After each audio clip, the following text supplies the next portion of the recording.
This video is sponsored by my favorite website creator, Squarespace, the best place to go when you want to get a domain or get a gorgeous website or an online store.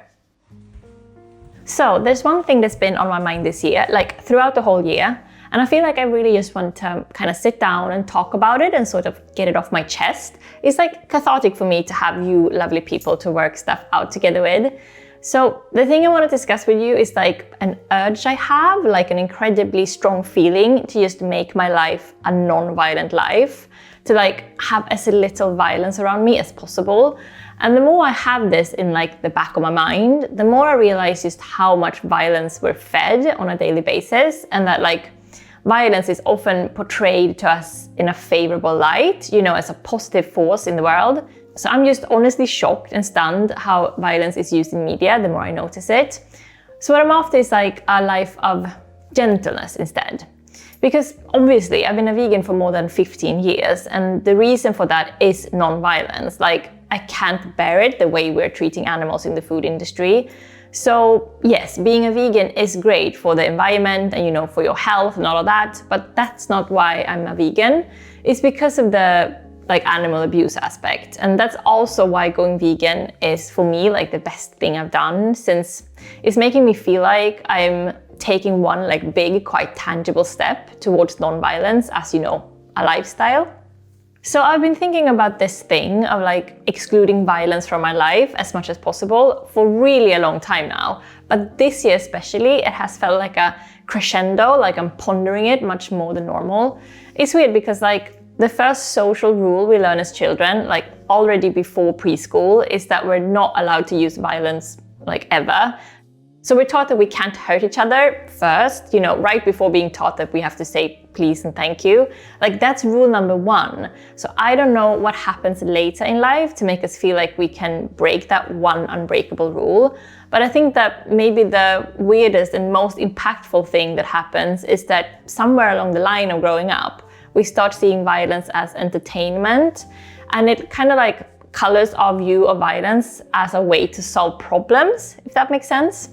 So here's what I mean. Like, since I'm a novelist and like hugely into storytelling in general, I always try to, you know, analyze the story arc when I watch films or TV. And this is the thing that I've been thinking a lot about, is that the tension release, the finale, is more often than not a scene with like male violence, like our hero punching another man in the face, or even like killing someone. And we as an audience are encouraged to cheer them on. And I'm not just talking about violent films like horror or thrillers or action movies. I mean like in comedies, there's so often like a complete curveball. Where did this come from? This like violent scene for no other reason than for the screenwriter to have a satisfying tension release. And I think it just says a lot about Hollywoodism as a culture that we're using violence this way. The same with like true crime, using the murders of real human beings as entertainment and thrills. It is, to me, I'm sorry, but it's despicable. A real human being's death, how can that ever be entertainment? Like, I'm not judging those of you who watch it for entertainment. Like, I understand, we're wired that way, and we've been like taught since forever that violence is a part of entertainment and media. But the more I think about it, the more grotesque I find it. Do you feel this way too? Like violence portrayed as entertainment gives you a nauseating bad aftertaste? I have come to think that I as a person have a sort of intolerance to violence. It just doesn't sit right with me.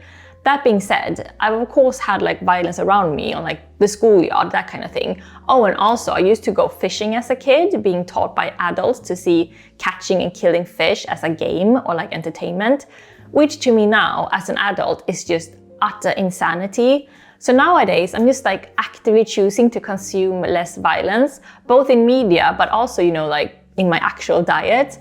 I don't know, is this weird or is it like resonating with anyone? I'm feeling very hippie-pippy, summer of love, peaceful protesty talking about all this. But you know what? Maybe I am kind of hippie-pippy, summer of love, peaceful protesty, just, you know, minus the drugs.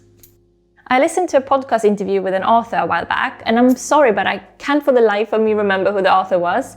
But what I do remember is one thing that she said about her work, because her novels all contain quite a lot of violent acts. And she said something like, that because herself had grown up in a violent household, it would be hard for her to write about the human experience and human relationships without portraying violence, since for her, violence was an integral part of like human communication. This kind of shifted my worldview a bit because I come from an extremely loving and gentle household, and so does David, and we do not see violence as a way to communicate, well, anything. It's just like not part of our vocabulary. And that made me think of, that stuff about love language, that we all have different ways of communicating love.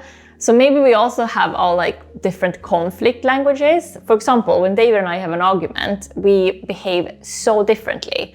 Like when I get angry with David, I will become like super intense and, talk a million miles an hour and wave my hands around a lot, almost like some kind of a debater. And if David gets angry with me, he will be like, lean back, he will like cross his arms and like sigh and roll his eyes at me a lot. So yes, we're both like very annoying when we fight and all, but growing up, since neither of us has ever seen an adult solving a conflict with violence, it's just like not how it's done. So we could never do it ourselves. Like it's so forbidden, it's such a taboo. So if we take what this novelist is talking about, then it's true that like old saying that, violence breeds violence. Obviously, she was talking about it being passed down generationally, but it made me wonder, like me as a person growing up in a world where adults never used physical violence around me in real life, but I see it all the time on a screen. Will violence become a part of my life or like vocabulary through consumption if I watch it on the screen? Basically, will I lose my natural gentleness if I watch a lot of TV news and like war movies? I've already told you this before, that I try to not like read harsh books, like novels that are very dark or cynical or with a lot of cruelty.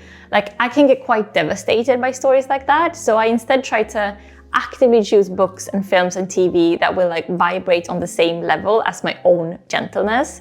So of course, I'm not like staying away from media portraying human hardships or sadness. I just don't want cruelty. That's the thing I can't stand. Do you know what I mean? Like intentional cruelty is like, it's the worst for me. I just can't do it. But listen, I'm not like naive enough to think that violence isn't human nature. I think it's like deeply rooted in our biology for obvious reasons, like survival. But what I think I'm trying to get at is like, I'm not just a biological being. Like my life isn't built on human nature. And looking at this like generational passing down of communication skills, I'm like seriously wondering if we as adults choose to live non-violent lives, both in like action, but also in consumption, how would the kids like being born today be as adults? Like, is that really all that's needed? Like one generation of like swiping violence off the menu? I don't know, it would be so interesting to see anyway. And like, basically, I'm seriously wondering, is it our responsibility as adults to stop consuming violence for food or for entertainment if there is a chance that it will prevent violent conflicts in the future? And like remove violence as a part of people's conflict vocabulary? By the way, what is your conflict language? Like your way of communicating in an argument?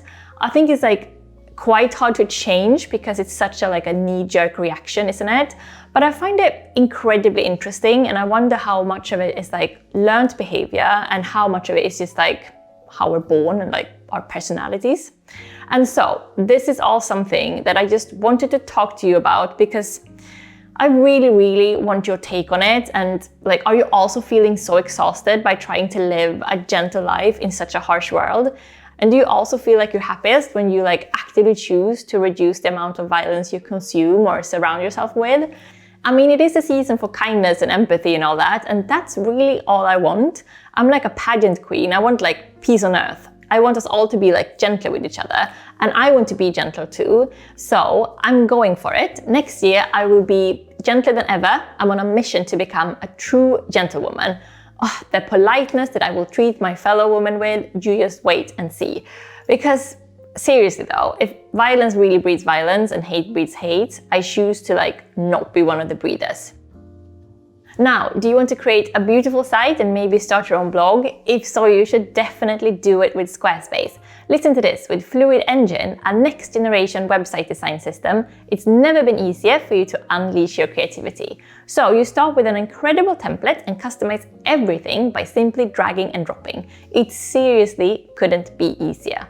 Squarespace is also amazing with blogging tools to share your stories, photos and videos to make it easy to reach your audience. You can also auto-post your content to Twitter, Facebook or Tumblr. They also have great traffic analytics so that you can see how many people are visiting your site, how long they're staying for, where they're coming from and what they're interested in, like fashion or languages or maybe books, for example. So what are you waiting for? Go get your free trial today at squarespace.com, and when you're ready to launch, go to squarespace.com/jennymustard to get 10% off your first purchase of a website or a domain.